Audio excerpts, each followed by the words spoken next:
Welcome to the Slop Farm. Enjoy the video. You start by confirming hardware and privileges. Check VTX or AMDV is enabled in BIOS and that you have admin rights. Once done, pick the installer for your host OS, Windows, Mac OS, or your Linux distro and download it. Make sure the extension pack version matches the VirtualBox version. This adds USB and RDP support. You're skipping fluff and moving straight into action so you can install as soon as the files finish downloading. Run the installer with administrator rights and allow any network or driver prompts. These are necessary for host-only and bridged networking. Select default components unless you specifically need the SDK or command line tools. Adjust the install location only if you have a reason. After installation, open VirtualBox and install the extension pack via File Preferences Extensions.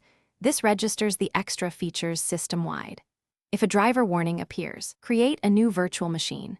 Choose the correct OS type and version, allocate RAM conservatively, and create a dynamically allocated virtual disk of suitable size. Attach your OS ISO to the virtual optical drive and start the VM to run the installer.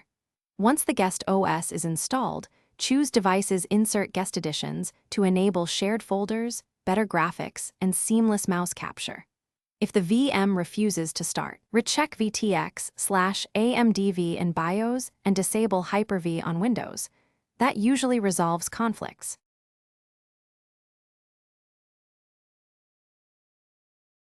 Thanks for watching.